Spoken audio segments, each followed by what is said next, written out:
Hi, everyone. Thank you so much for joining us today. I am very pleased to welcome you all and also to welcome Dr. Greg Gannon, who is the director of MBA, and also one of our alumni, who is Erica, where she's going to talk a little bit about her experience, Richmond experience, and the program itself.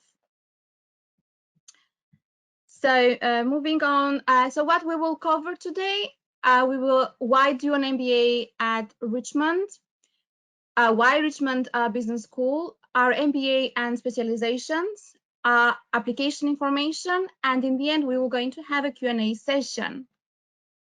But before I start the presentation, so we understand that the pandemic has created uncertainty in education. We offered blended options last fall and online classes in the spring semester.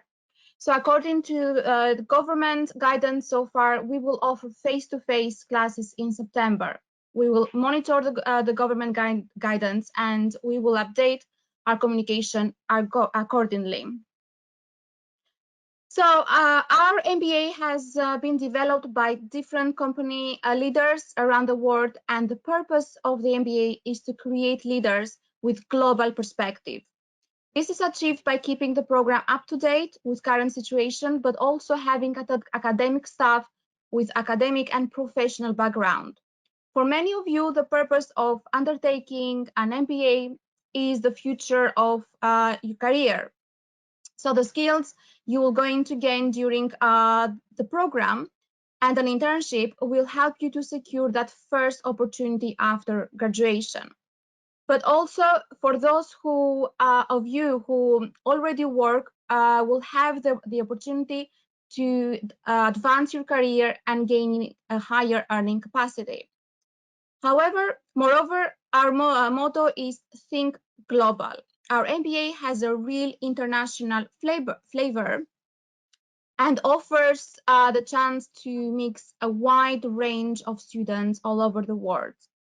If your future career plans involve working for an international corporation, for example, will be advantageous to gain knowledge of different languages and culture within the program. So, but why Richmond Business School though? So Richmond is the only American university and the only university that awards 2 degrees, American and British. And of course, we are based in London. We follow the American system, the liberal arts, and all of our students get 2 degrees, which is advantageous since you will complete the degree in 1 year instead of 2 years like it is in US or in some places in Europe. So we are a very international university. In master level, we have around 250 students, which 80% are not from the UK. We are a small university with small class sizes. In a class of 15, 11 might be from different countries. This means that you get a lot of support you will need through the year from the academics.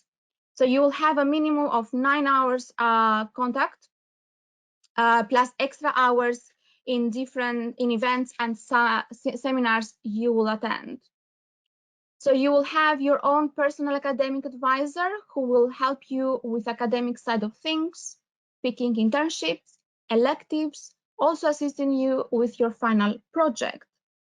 As a Richmond graduate, you will join our alumni network of 15,000 from all over the world, 100 countries, and it is a great resource for you to utilize. But being in London, so London is an extraordinary city to live and study as a student, as an international student. It is a social, cultural, and political capital city.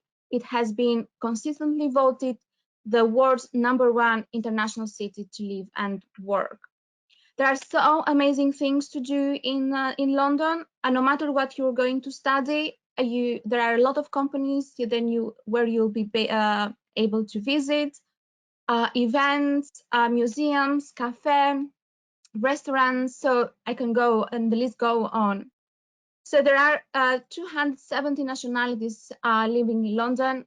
and 300 languages are spoken. So it's a business and financial hub. So our Kensington facility is located in the heart of London. It's very close to Westminster, which is like 10 minutes away by train. It is close to the British Museum, the Albert Hall, Royal Victoria and Albert Museums, Kensington Palace, where Prince William and Kate lives, which makes the area quite safe. And we have the High Street Kensington. There are plenty of shops, plenty of restaurants, plenty of cafe to join. So we have two campuses, one in Richmond and one in High Street Kensington. So the Richmond is for undergraduate students, and High Street in Kensington is for postgraduate students. So the MBA has there are two intake, September and January. So if you would like to apply for September 2021, the applications are still open until the end of July. Only, so Greg will explain a bit later, only the MBA Entrepreneurship is open for September 2022. The duration of the program is 1 year or 18 months full-time, or 2 years part-time. 1 year, it will be if you start September, for example, and 18 months will be if you start in January. So now I will pass you on to Erica, and she's going to talk a little bit about her experience, Richmond experience. Hi everyone, welcome to the webinar today. It's great to be here, great to connect with you. So I had a wonderful time studying at Richmond for a number of reasons. I think two of the largest factors why I chose Richmond, one was the small class sizes. I didn't want to go to a university where I would be an anonymous face in an ocean of students. And at Richmond, you know, the class sizes are small. All of your professors know you by name. It's very personal. You get a lot of mentorship, coaching, and everyone cares about your individual journey as a student. And I found that really amazing at the university. And also, all of the professors and lecturers have a lot of real life experience as well that they bring. And they're very diverse. You have professors from across the world that, you know, they bring so much academic knowledge, professional knowledge, knowledge of different cultures and how different business context works. And that was really valuable as well. I did an MBA with a marketing specialization because prior to doing the MBA, I worked in a lot of business development, sales, marketing relating roles in real estate. And I wanted to build on that, but also take my career somewhat in an angle more geared towards finance. So I did the MBA with marketing specialization, and then in the summer did a marketing internship. And directly after I finished the MBA, I managed to get a consulting project as a freelance consultant for a startup in the wellness industry in central London. So thanks to having that marketing specialization, and thanks to all the things I learned on the degree and then doing the internship, I was able to land a project like that even when COVID was happening. So it just goes to show how valuable that was.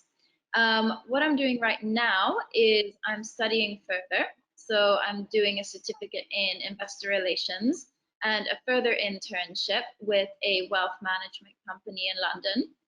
So people do really take you more seriously when you say that you've done an MBA, and when you can show that you have that kind of dedication and ambition. And what was great about this MBA as well is the scope of subjects. So you have finance, you also have a lot of social sciences. The electives are really interesting, and especially the way that Greg tailored some of the course towards sustainability. I found that the knowledge again there was really useful, and it's so relevant to what's happening in the business community right now.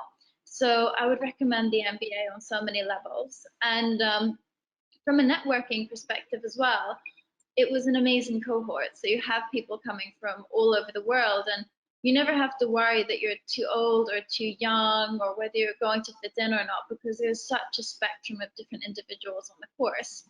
So it's a very enriching experience like that. And I had a very positive experience as well on LinkedIn, even after I graduated, and reached out to some other people who had studied at the same university. You know, anyone I spoke to was really positive and really helpful.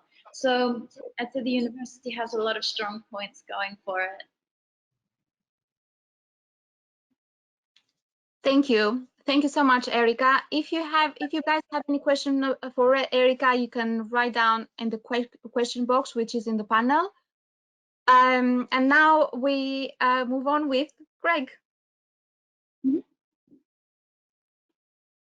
Hello, my name is Dr. Gannon, but just call me Greg from now on. We're kind of friendly and informal in the postgraduate school. I think we're not on the right slide. Sorry. So I'm going to tell you about what you'll be studying.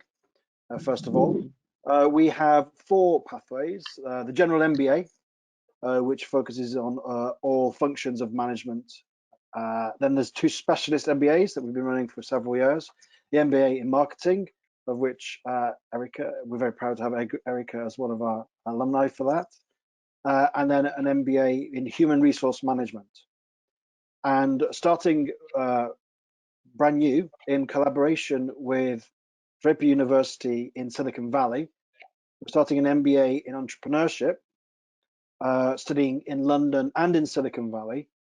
So 2 semesters in London, and then 2 months in California, where you do entrepreneurial hot housing business development program in the university founded by Tim Draper, who is an American business guru, tech investor, and inspirational leader in entrepreneurship. So that's a new program that we developed this year and we're very proud of.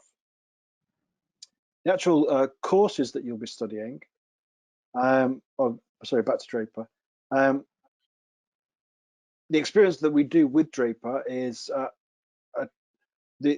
a core or foundation of business essentials of the MBA in finance, in strategy, in marketing, and in theories of management, and specialist electives in entrepreneurship and business development and startup, that then segues into your experience in Draper University, which is in Silicon Valley, as I've said, which is not far from San Francisco, where you'll study courses in innovation, in venture capital, in being a great mentor to your new employees, in entrepreneurship, and also a Silicon Valley immersion where they take you to tech companies and give you the opportunity to pitch your business ideas to real venture capitalists, real investors. So there are several $100 million worth of investments that have come out of past Draper University entrepreneurship programs, and that's fully available to our students.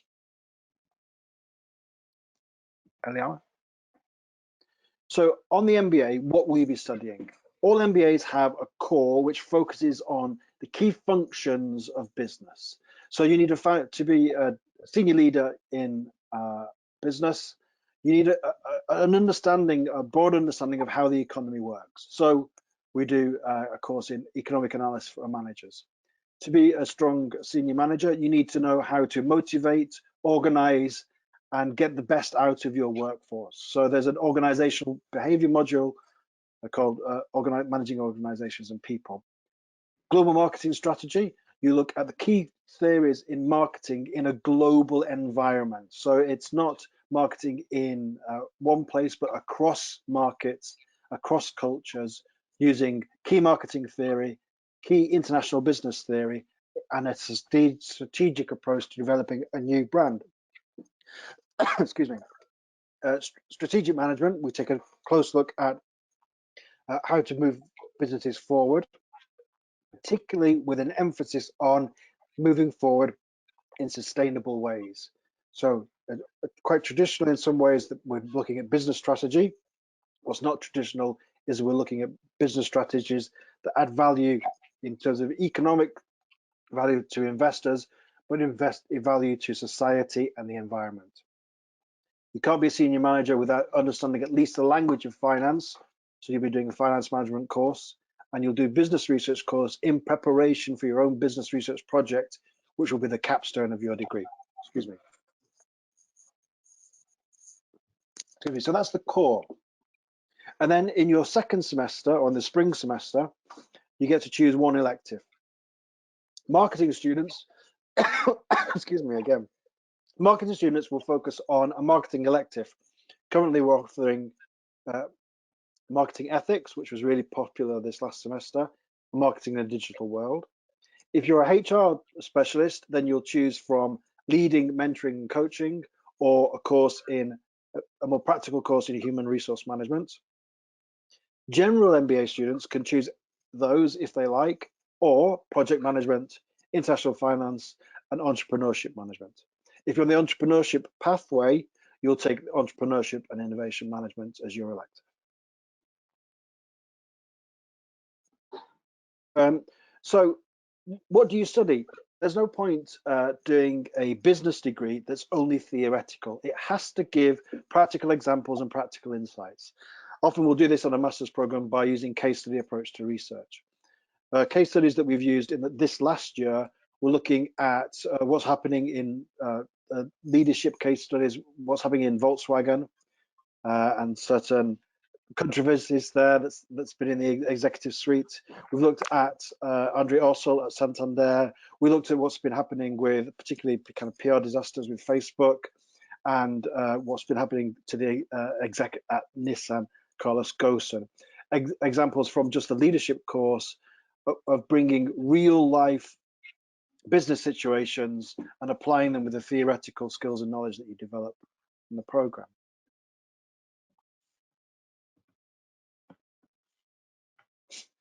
Who will you be working with? Well, we're really proud of our faculty who are highly skilled, highly educated, have strong research backgrounds, but also have strong professional backgrounds, and they're highly international.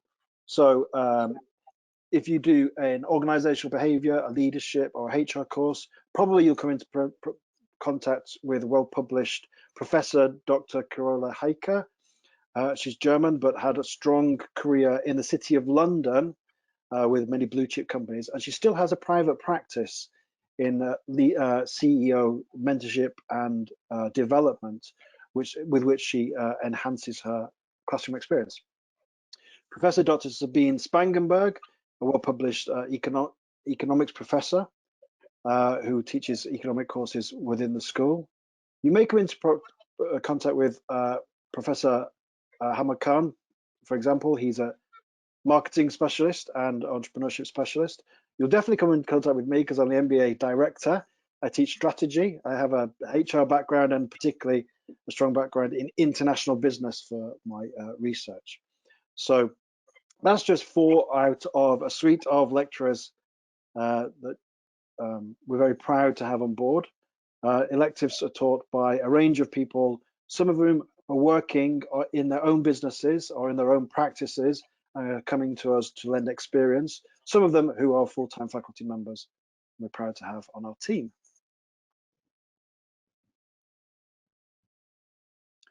In the last year, we across various courses, we've brought in guest speakers to try and enhance theory into practice and also give students an idea of what's going on in the real world.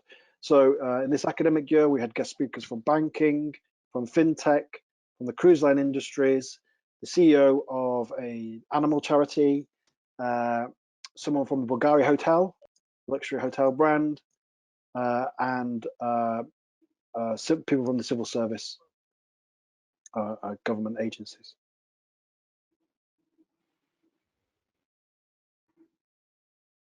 Who will you study with? Well, really international cohort. The current cohort come from, the largest single group is from the United States, and the next would be France. But we have students from Germany as well as the UK, India, various Gulf states and Middle East states, including the UAE and Saudi Arabia, Spain. It's a United Nations meeting in our classrooms. This current academic year, the average age is 29.5, with the age range between 21 and 29. In previous years, generally it used to be a 50-50 kind of male-female balance, but we've noticed in the last couple of years it's more like 65-35 female to male ratio. That's been 2019. That was repeated in 2020 as well, similar ratio. We noticed that most of our students come with an average of 4 to 5 years work experience as well.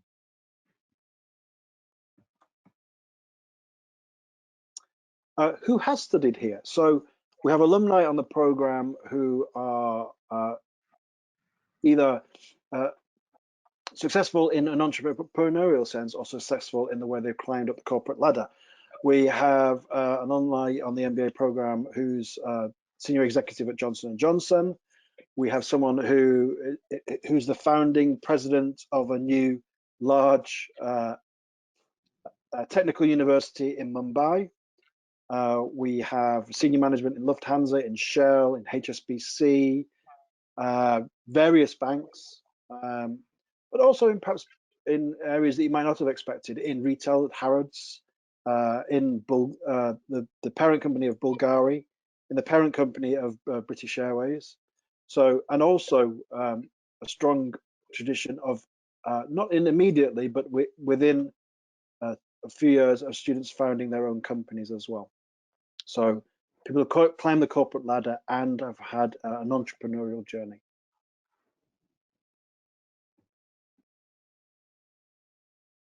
Just as a quick case study, and I won't read through it, Miss Saad Idrisi, she was an MBA graduate from about 8 years ago, I think, maybe a little bit more. Now working at Ernst & Young in Paris as a wealth consultant and asset management. You can read more about her on the website. Now, it's really important that when you go out into the job market, that you're not just knowledgeable, that you're experienced and have connections and are building a network. That's why I strongly suggest for students who don't have work experience or have work experience in a totally different area to try and get some internship experience. So it develops contacts, it develops employment opportunities, but really importantly, it builds psychosocial abilities like confidence, knowing that you can do things, knowing that you can communicate well because you've done it in the workplace, adds to your, enhances your employability. So we support students through internships in several ways. First of all, we have a careers department that can help students connect to potential internship places. Either most students in normal times have tended to do them in London. In COVID times, they were nearly all well, actually, they were all virtual or online because that's the way work went. We anticipate it will return to normal very soon. Some students choose to go back to, if they're international students, choose to go back to their home country because they think that building that network might be more important for their career. It also supports students in internships by giving credit. So by doing an internship, which is a minimum 6 weeks, but often is more in the region of 9 to 10 weeks, the internship gives you credit towards your MBA qualification. By gaining work experience and doing a relatively small internship reflective project connected to what you've done in the workplace. So work experience and academic credit. Now, it's not for everybody. Some people come to us with an established career, or part-time students come to us with a work experience that's ongoing. In that case, there are opportunities to go straight on to a research project. But for students who are changing career or developing career, I strongly encourage you to discuss that with me when you're on the program. Just to add a few comments regarding the internships. The internships in our university, first of all, is credit. And secondly, it's not just a simple internship. So when your employer will write a report for you, evaluating you. How did you communicate with your colleagues, how efficient you were in your work, in your daily tasks, for example. And also the university will evaluate your internship too. So it's not just a simple internship. You're going to get so much knowledge from that. We have heard amazing things about our MBA, but how do we make it real? So first of all, we would like to receive a completed postgraduate application form, which is an online application form from our website. We will need a personal statement. In the personal statement, you need to write a little bit about yourself. Why are you choosing MBA, and how the program will help you to achieve your future aspiration? We will need a CV, a proof of your bachelor degree, where we will need certificates and transcripts. And for those who their language is their first language is not English, then we will need an English language certificate. We accept IELTS as 6.0 in each component, TOEFL, I think it's 72, Cambridge, and Pearson. And when you send us a few of the documents, for example, we will then arrange an academic interview, and this interview will be with Greg. And then the tuition fees for the program for UK students is 13,500. For international American and EU students is 16,500. We give scholarship for EU students, which are 3,000, and for the rest of the world, there are 20 or 15 according to your grades. So the higher the grades in your bachelor, the better the grades. And our last session is the Q&A. So if you have any questions, please put them in the questions box. You can contact us in inquiries@richmond.ac.uk, or you can contact Greg directly in gannonG@richmond.ac.uk. So should we go to? Yeah, there's a couple of questions there already. I'll just open the. The one is, what kind of roles do you see graduates obtaining after completing their degree? Also, do you see graduates from your program stay in London postgraduate? Yeah, well, I mean, that's a really difficult question. There's one alumni member who's a celebrity chef, so I would never have guessed that would be the way his career would develop. Yeah.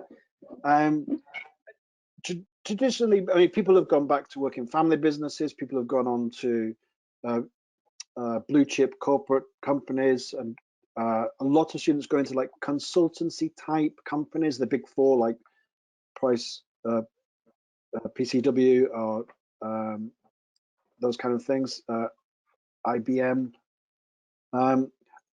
Others have also taken routes that, again, perhaps don't spring to mind so much, but gone into the civil service or gone into the charity sector at an executive level, because an MBA prepares you not only for a commercial career, but also for a career in organizations like government, charities. We even have an American alumna who's a senior manager in a hospital, private hospital. So things perhaps that don't spring to mind. We have quite a lot of students who not immediately, but have gone on to found their own businesses. So the short answer would be, tends to be eventually entrepreneurial or in corporate senior management. Mm-hmm. There was a second part to that question. What was it? The second part is also, do you see graduates from your program stay in London postgraduate? Yes. Yeah.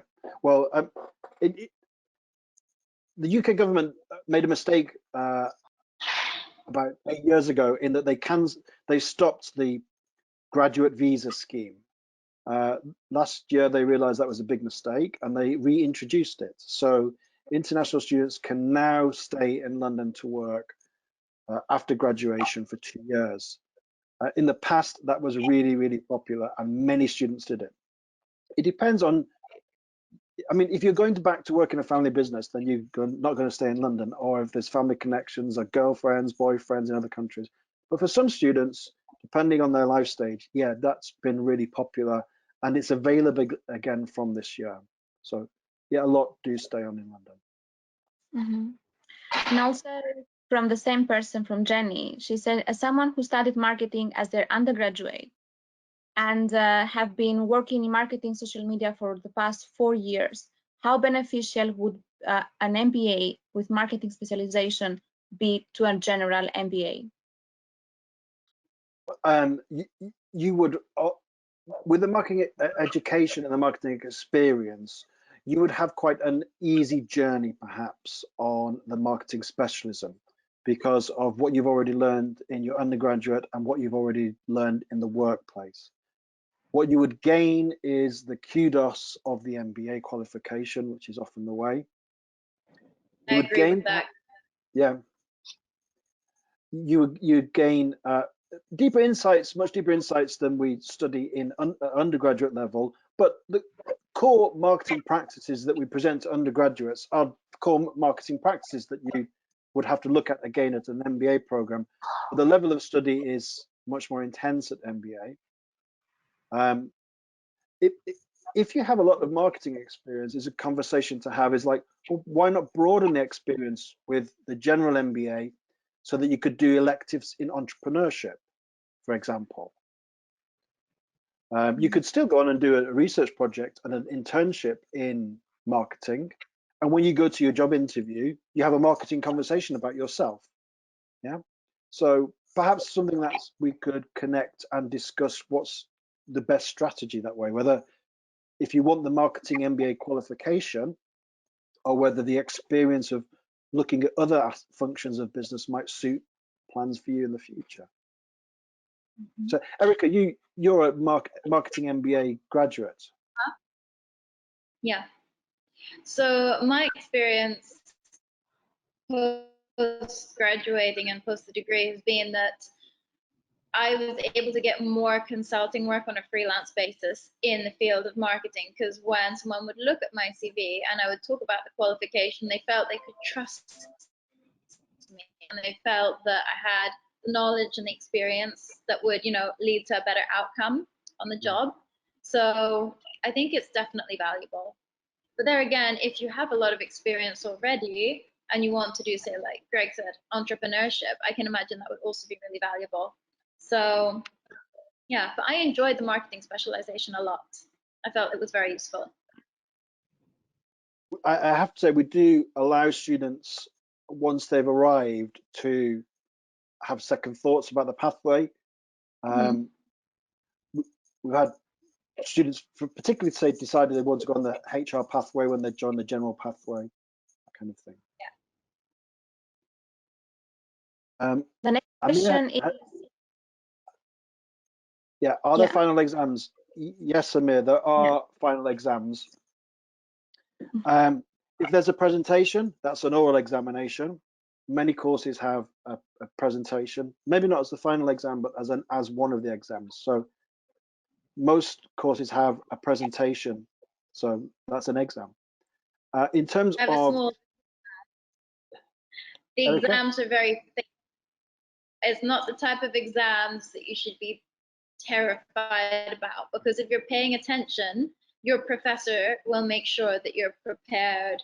So even I think one of the subjects that most people found a little bit scary on the course was perhaps finance, because it's so technical, it's very numerical, it can be quite abstract.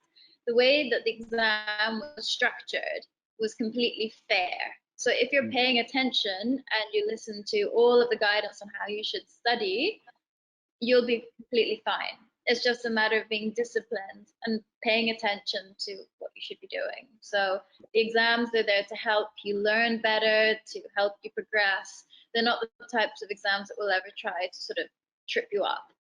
So something to keep in mind. At the moment, it's only the finance course that has a final exam. individual professors, when they write their course each year new, design it.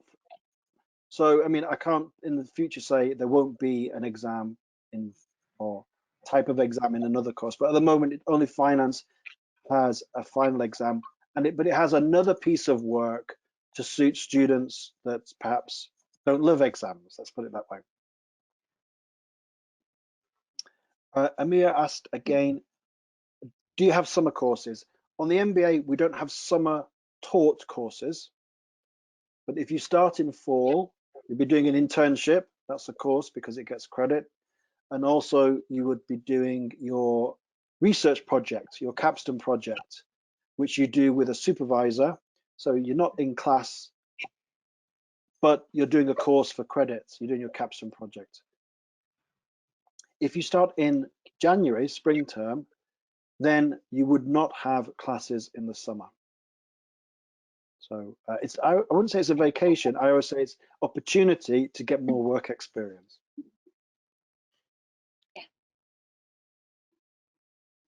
Great. Just to add, because we get asked a lot about accommodation. So we do not have accommodation at our university, like on-campus accommodation for postgraduate students, but we work with providers, and the accommodation officer will help you to find the best accommodation for you. It's because of the location, there are plenty of them around Kensington. And of course, it's quite easy for you to commute in central London if your internship is in central London. We tend to find, we do work with private university accommodation companies, like private halls. We tend to find for postgraduate students, they tend not to want to take that type of accommodation anyway. So they tend to generally be in private rented accommodation that we can put students in contact with approved landlords, often on a apartment share basis with other students. It tends to be that the life stage of postgraduate student doesn't necessarily want the dormitory experience that perhaps a 20-year-old student wants. I'm being polite, but I think you know what I mean. Mm-hmm.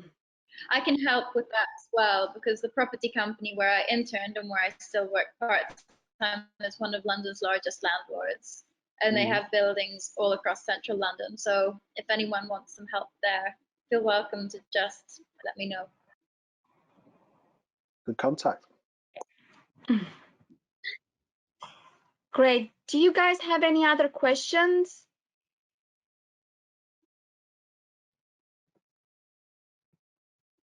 If you have any question for Erica or for Greg, or in general for university.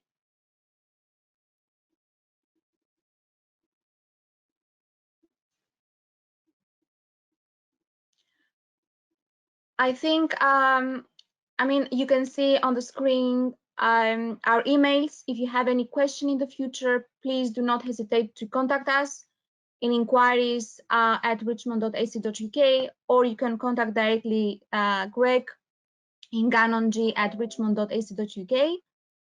So myself and my colleagues will answer the first email. So please do not hesitate. Otherwise, if there are no questions, I would like to thank Erica for making her time and joining for in our webinar. Thank you so much for that. I know that you're still you are in the office at the moment. And of course, I would like to thank Greg as well. And thank you so much for joining us. I have a lovely evening, morning, afternoon, or evening, wherever you are. Thank you so much. Bye-bye. Thank you, everyone. Bye-bye. Bye-bye.